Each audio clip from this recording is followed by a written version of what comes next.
ചേട്ടാ നമ്മള് കഴിഞ്ഞ 2-3 ദിവസമായിട്ട് നമ്മൾ ചർച്ചയ്ക്കെടുത്ത വിഷയം, അതായത് രാഹുൽ മാങ്കൂട്ടം വിഷയം, കഴിഞ്ഞ ദിവസം നമ്മൾ ഈ വിഷയം ചർച്ച ചെയ്തപ്പോൾ അതിന്റെ അടിയിൽ വന്നിട്ട് ഈ രാഹുൽ അനുകൂലികളായിട്ടുള്ള PR-കാരൊക്കെ വന്നിട്ട് നമ്മളെയും പൊങ്കാല ഇട്ടിട്ടൊക്കെ പോയിട്ടുണ്ട്.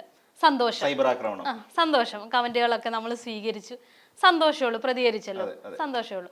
പക്ഷേ നമ്മൾ ഇന്ന് രാവിലെ ഒരു ചർച്ച നമ്മൾ നടത്തി. ആ ചർച്ചയിൽ നമ്മളിങ്ങനെ അതായത് നമ്മുടെ MT രമേശ് ഒരു ഏതായാലും മാങ്കൂട്ട വിഷയത്തിൽ സർക്കാർ എന്തോ നമ്മൾ കോൺഗ്രസും സർക്കാരും തമ്മിലുള്ള ഡീലാന്ന് പറഞ്ഞതിന് നമ്മൾ ഇന്ന് രാവിലെ ഒരു ചർച്ച നടത്തി.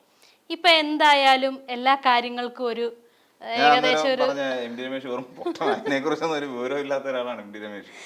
അല്ല, ഇപ്പൊ എന്തായാലും കാര്യങ്ങൾക്കൊക്കെ ഒരു ഒരു ഒരു തീരുമാനമല്ല, ഫസ്റ്റ് സ്റ്റെപ്പ് ആയിരിക്കുന്നു. അതായത് മുഖ്യമന്ത്രിയുടെ മുന്നിൽ പരാതി എത്തിയിരിക്കുന്നു. മുൻപ് ആരോപണങ്ങൾ ഉണ്ടായപ്പോൾ ആ ആരോപണങ്ങൾ പകുതിക്ക് വെച്ച് ആരോപണങ്ങളുടെ അല്ലെ ആ ഒരു പ്രോസസ്സ് പകുതിക്ക് വെച്ച് നിന്ന് പോയത് കൊണ്ട് എങ്ങും എവിടെ പരാതിയില്ല. ക്രൈംബ്രാഞ്ചിന് മുന്നിൽ ആരും പരാതിയുമായിട്ട് എത്തിയില്ല. അതുകൊണ്ട് തന്നെ മുന്നോട്ട് പോവാതിരുന്ന അന്വേഷണത്തിന് പക്ഷെ ഇന്നൊരു സ്റ്റെപ്പായി, ഒരു സ്റ്റെപ്പോട്ട് എന്ന് പറയാം, പരാതി മുഖ്യമന്ത്രിക്ക് മുന്നിൽ എത്തിയിരിക്കുന്നു. ഇനി എന്താണ് ബാക്കി കാര്യങ്ങളിലോട്ട്, അതല്ല ബാക്കി ഇനി എന്തായിരിക്കും സംഭവിക്കുക? ആദ്യം തന്നെ ആ പരാതിക്കാരിയായ പെൺകുട്ടിക്ക് നമ്മളുടെ ഒരു വലിയ ക്ലാപ്പുണ്ട്, നമ്മുടെ ഒരു അഭിനന്ദനം ശരിക്കും അറിയിക്കുന്നുണ്ട്. കാരണം എന്താണെന്ന് ചോദിച്ചാൽ ഒരുപാട് യുവതികൾ ഇതുപോലെ പീഡിപ്പിക്കപ്പെട്ടിട്ട് വീടിനുള്ളിൽ അടച്ചിരുന്നുകൊണ്ട് ഞങ്ങൾ പീഡിപ്പിക്കപ്പെട്ടു എന്ന് പറഞ്ഞുകൊണ്ട് ഒതുങ്ങിക്കൂടുകയാണ് ചെയ്യുന്നത്. അതിനൊക്കെ അപ്പുറത്ത് നിന്നുകൊണ്ട് തൻ്റെ ശാരീരികമായ അസ്വസ്ഥതകൾ പോലും വകവെക്കാതെ ആ പെൺകുട്ടി ഇന്ന് മുഖ്യമന്ത്രിയുടെ ഓഫീസിലെത്തി പരാതി മുഖ്യമന്ത്രിക്ക് നേരിട്ട് നൽകുകയും ചെയ്തു.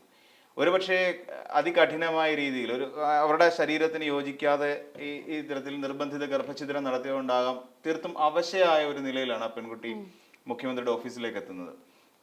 അങ്ങനെ കാര്യങ്ങളെല്ലാം തൻ്റെ ജീവിതത്തിലുണ്ടായ ദുരനുഭവങ്ങളെ കുറിച്ചെല്ലാം ആ പെൺകുട്ടി കൃത്യമായി മുഖ്യമന്ത്രിയോട് നേരിട്ട് തന്നെ സംസാരിക്കുകയും ഡിജിറ്റൽ തെളിവുകൾ അടക്കമുള്ള കാര്യങ്ങൾ നേരിട്ട് ആ പെൺകുട്ടി മുഖ്യമന്ത്രിക്ക് സമർപ്പിക്കുകയും ചെയ്തു.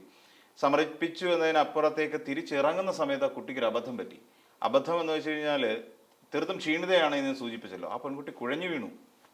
കാര്യം ഈ അശാസ്ത്രീയമായ ഗർഭഛിദ്രം ഒരു പെൺകുട്ടിയെ ഏത് അറ്റം വരെ കൊണ്ട് എത്തിക്കും എന്നുള്ള ഉദാഹരണമാണ്. നമുക്കറിയാം, ആ ഓഡിയോ ക്ലിപ്പ് നമ്മൾ കേൾക്കുന്ന സമയത്ത് തന്നെ ആ പെൺകുട്ടിയുടെ ദയനീയമായ പറച്ചിലാണ്. അതിന് അതിദയനീയമായ രീതിയിലാണ് ആ പെൺകുട്ടി കാര്യം പറയുന്നത്. തീരെ വയ്യ, എനിക്ക് ഡോക്ടറെ കാണാൻ പോലും കഴിയുന്നില്ല, എൻ്റെ അമ്മയുടെ മുഖത്ത് നോക്കുമ്പോൾ എനിക്ക് കരച്ചിൽ വരുന്നു എന്നതടക്കം എത്ര ദയനീയമായിട്ടാണ് ആ പെൺകുട്ടി പറഞ്ഞുകൊണ്ടിരിക്കുന്നത്.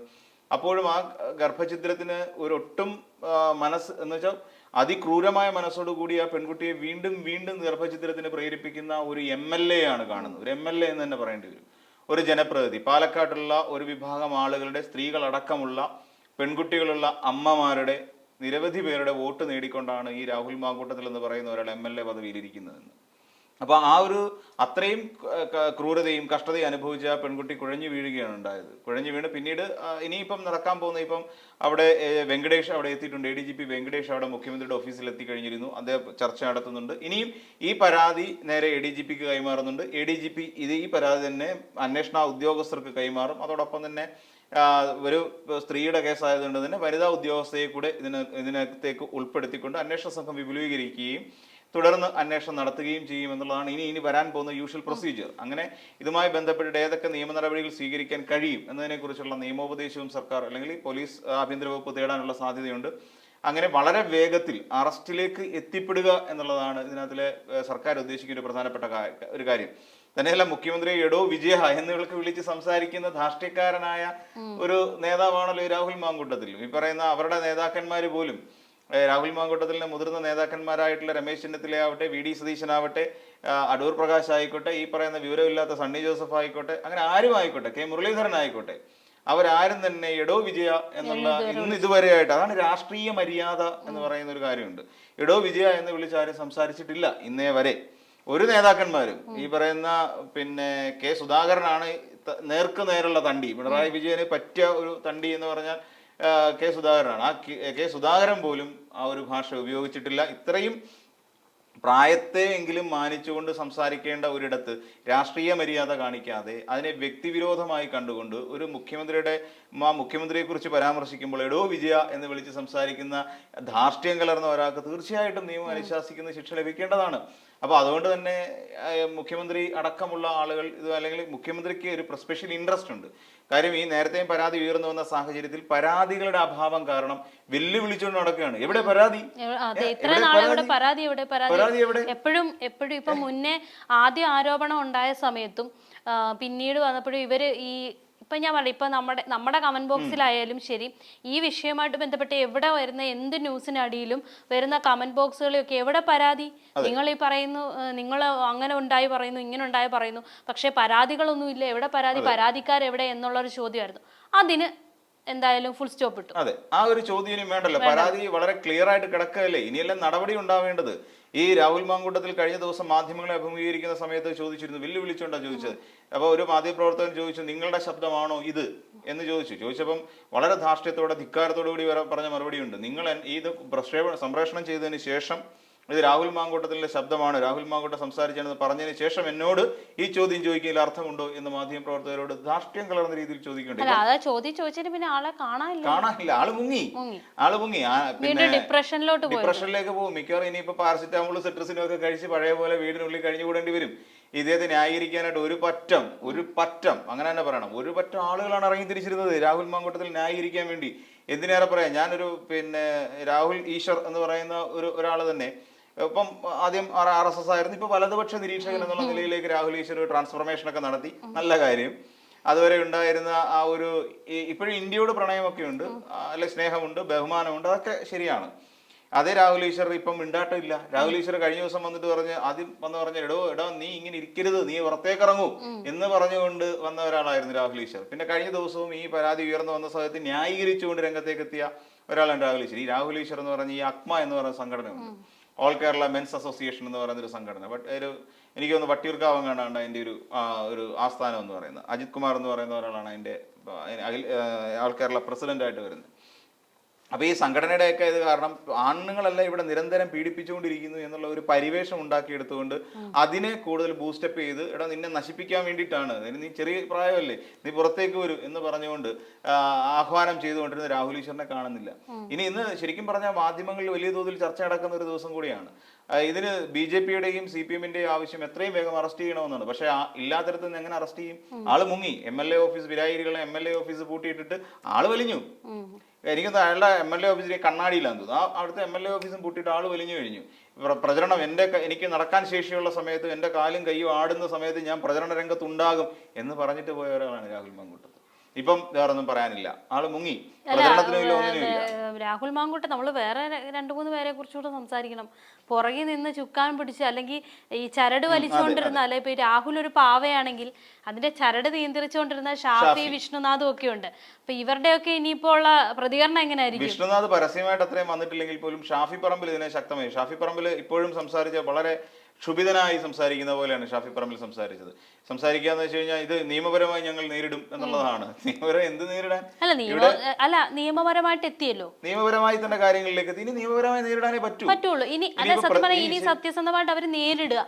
ശരി, ഇപ്പൊ ഈ പറയുന്നത് ഇതൊക്കെ വിവാദമാണെന്ന് വിചാരിച്ചോ, കെട്ടിച്ചമച്ച ആരോപണമാണെന്ന് നമുക്ക് വിചാരിക്കാം.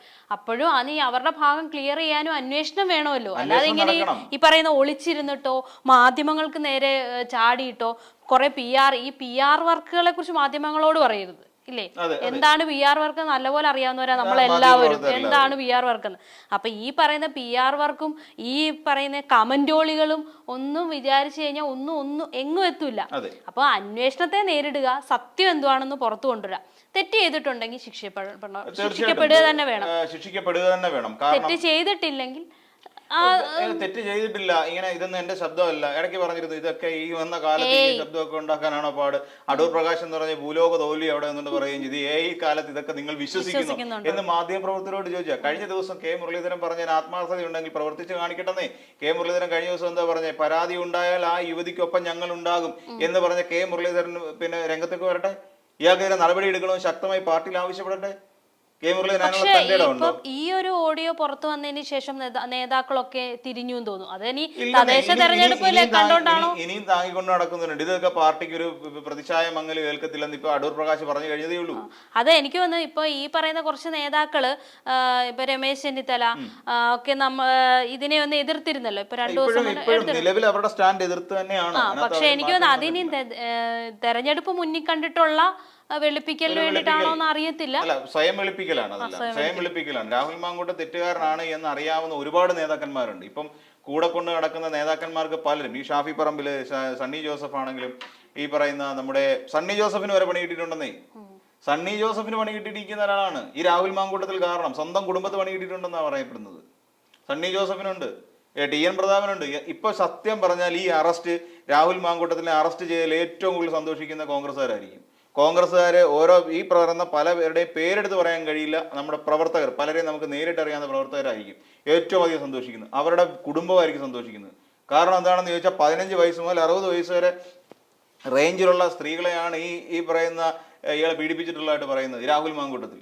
അപ്പൊ ഇങ്ങനെ പീഡിപ്പിച്ച ഒരാൾ ഏറ്റവും കൂടുതൽ കണക്ട് ചെയ്തിട്ടുള്ളത് ഈ കോൺഗ്രസ്സുകാരുടെ കുടുംബത്തിലാണ്. അപ്പൊ ഏറ്റവും കൂടുതൽ സന്തോഷിക്കുന്ന കോൺഗ്രസ്സുകാർ തന്നെ. കാരണം എന്താ, ആ പ്രിഡേറ്റർ എന്ന് തന്നെ പറയാം. ആ പ്രിഡേറ്റർ പിടിയിലായതിലുള്ള, അല്ലെങ്കിൽ പെർവർട്ട് എന്ന് പറയും, സ്ത്രീലമ്പടൻ എന്ന് പറയും, അയാൾ പിടിയിലായതിന്റെ ഏറ്റവും കൂടുതൽ സന്തോഷിച്ച് പടക്കം പൊട്ടിച്ചിന്ന് പല DCCകളും ആഘോഷിക്കും, പല വീടുകളും ആഘോഷിക്കും. അത്രത്തോളം ക്രൂരമായ രീതിയിലാണ് എന്ന് വെച്ചാൽ അമ്മയും പെങ്ങളെയും തിരിച്ചറിയാത്ത രീതി എന്ന് പറയുന്നതില്ലേ, അത് തന്നെയാണ് അവിടെ സംഭവിച്ചിരിക്കുന്നത്. അത് സ്വന്തം കുടുംബത്ത് പല നേതാക്കന്മാർക്കും അറിയാം. ഇന്ന് രാഹുൽ മാങ്കൂട്ടത്തിനെ കുടുംബത്ത് കയറ്റാൻ കൊള്ളാത്ത ഒരുത്തനാന്ന് പല നേതാക്കന്മാർക്കും അറിയാം. ആരും പറയത്തില്ല. കാര്യം എന്താ, പാർട്ടിയുടെ പ്രതിച്ഛായ നഷ്ടപ്പെടും. ഇങ്ങനെയുള്ള ഒരാളെ താങ്ങിക്കൊണ്ട്, ഇങ്ങനെയുള്ള ഒരാളെ ന്യായീകരിച്ചുകൊണ്ട് ഇങ്ങനെ നടക്കുന്നത് കൊണ്ട് പലർക്കും അതിന്റെ ഒരു ഭയമുണ്ട്. അപ്പൊ അതുകൊണ്ട് എന്തായിരുന്നാലും സത്യം പറഞ്ഞ ആ പെൺകുട്ടി ഇപ്പോൾ എടുത്ത നിലപാട് ശക്തമായ നിലപാടാണ്. എനിക്ക് കേരളത്തിലെ ഓരോ ആൾക്കാരും നമ്മൾ മനസ്സിലാക്കേണ്ട ഒരു കാര്യമുണ്ടെന്നേ. നമ്മൾ ഇതിനു മുമ്പ് ചർച്ച ചെയ്തൊരു വിഷയമാണ് ദിലീപിന്റെ വിഷയം. ആ സമയത്ത് നടി അതിജീവിത എന്ന് പറയുന്ന നടി നിന്ന് നിപ്പുണ്ടല്ലോ, ഒറ്റ കാലിലാണ് നിന്നത്. അതുകൊണ്ട് തന്നെയല്ലേ കേസ് ഇവിടം വരെയെങ്കിലും എത്തിയത്. അല്ലെങ്കിൽ ആ കേസ് എവിടെ പോയി അവസാനിക്കുമായിരുന്നു? അതാണ് പരാതി ഉയർത്തുമ്പോൾ ആ പരാതിയിൽ സ്റ്റിക്ക് ഓൺ ചെയ്യാനുള്ള തൻ്റെ ഇടമാണ് ഒരു സ്ത്രീ കാണിക്കേണ്ടത്, അല്ലെങ്കിൽ ഒരു യുവതി കാണിക്കേണ്ടത്. അതാണ് ശരിക്കും സംഭവിച്ചിരിക്കുന്നത്. അതുപോലെ തന്നെ ഈ പെൺകുട്ടിക്ക് നിൽക്കാൻ കഴിയണം. അതിന് ചിലപ്പോൾ രാഷ്ട്രീയ സമ്മർദ്ദം ഉണ്ടായിരിക്കാം. ഈ പറഞ്ഞ ഷാഫി പറമ്പിലോ സണ്ണി ജോസഫോ ഈ പറയുന്ന ഒരു പറ്റം കോൺഗ്രസ്സുകാർ കൊട്ട നിറച്ച് കാശുമായിട്ട് വരും. കാര്യം വയനാട് ഫണ്ട് വെട്ടിച്ചതിന്റെ കാശല്ല ഇവരുടെ കയ്യിൽ ഇരിപ്പുണ്ട്. ഈ കൊട്ടക്കണക്കിന് കാശുമായിട്ട് വരും. ഈ കാശ് കണ്ട് മഞ്ഞളിച്ച് കൊണ്ട് പരാതി പിൻവലിക്കാൻ നിൽക്കരുത്. നിന്നാ പോയി സ്ത്രീത്വത്തിനാണ് അപമാനമായി മാറും. അത് എനിക്ക് പരാതിയൊന്നും ഇല്ല എന്ന് പറഞ്ഞുകൊണ്ട് ഏറ്റവും ഒടുവിൽ പ്ലേറ്റ് തിരിച്ചു കഴിഞ്ഞാൽ സ്ത്രീത്വത്തിനുള്ള അപമാനമാണ്. നമ്മുടെ കേരളത്തിലുള്ള ഓരോ സ്ത്രീക്കും ഏൽക്കുന്ന കനത്ത മുഖത്തടിയായിരിക്കും ആ പരാതി പിൻവലിക്കലിലൂടെ ഉണ്ടാവുന്നത്. അത് ഇവര് ഇപ്പോഴും കോൺഗ്രസ്സുകാരെല്ലാവരും ആഗ്രഹിക്കുന്ന ഒരു കാര്യം, ഇവൻ അറസ്റ്റ് ചെയ്യപ്പെടണം. തിരുവനന്തപുരം ജില്ലയിലെ ഒരു പെൺകുട്ടി, യൂത്ത് കോൺഗ്രസ്സുകാരന്റെ മകള് അതിനകത്ത് ഉൾപ്പെട്ടിട്ടുള്ള ആളാണ്. ഇയാളുടെ ഈ പറയുന്ന പ്രെഡേറ്ററുടെ ഇരയാക്കപ്പെട്ട ഒരു പെൺകുട്ടിയുണ്ട്. പോക്സോ കേസ് വരെ ചാർജ് ചെയ്യപ്പെട്ടിട്ടുണ്ടെന്ന് പറയപ്പെടുന്നത്. അപ്പൊ ഇതെല്ലാം കൂടെ വരുന്ന സമയത്തും ഒന്ന് ആലോചിച്ച് നോക്കൂ, എത്രത്തോളം സ്വന്തം പാർട്ടിക്കാരെ പോലും വഞ്ചിച്ച നയവഞ്ചകനാണ് ഈ രാഹുൽ മാങ്കൂട്ടത്തിൽ നിന്ന്. ആലോചിച്ച് നോക്കൂ, വളരെ സിമ്പിളായിട്ട് ആലോചിച്ചാൽ മതി. അപ്പൊ അങ്ങനെയുള്ള ഒരാളെ ഈ ചുമന്നുകൊണ്ട് നടക്കുകയും വൈറ്റ് വാഷ് ചെയ്യാൻ നടക്കുന്ന കുറെ എണ്ണമുണ്ട്. കുറെ എണ്ണം എന്ന് വെച്ചാൽ വെറും കൃമികളെന്ന് പറയാൻ പറ്റുള്ളൂ. കുറെ എണ്ണം ഇങ്ങനെ വൈറ്റ് വാഷ് ചെയ്യാൻ നടക്കുകയാണ്. ഒരാഴ്ച VD സതീശനാണെന്ന് പറഞ്ഞിട്ട് ഒരു പറ്റം VD സതീശനെ വളഞ്ഞിട്ട് ആക്രമിക്കുന്നു. ഉമാ തോമസ് വേണ്ടിയപ്പോൾ ഉമാ തോമസിനെ വളഞ്ഞിട്ട് ആക്രമിക്കുന്നു. ഈ പറയുന്ന സ്ത്രീ എന്നൊരു പരിഗണന കൊടുക്കാത്ത രീതിയിൽ ആക്രമിക്കപ്പെടുന്നു. ഇപ്പൊ സജിന എന്ന് പറയുന്ന ഒരു പെൺകുട്ടി യൂത്ത് കോൺഗ്രസിന്റെ യൂത്തിന്റെ സംസ്ഥാന ജനറൽ സെക്രട്ടറിയാണ്.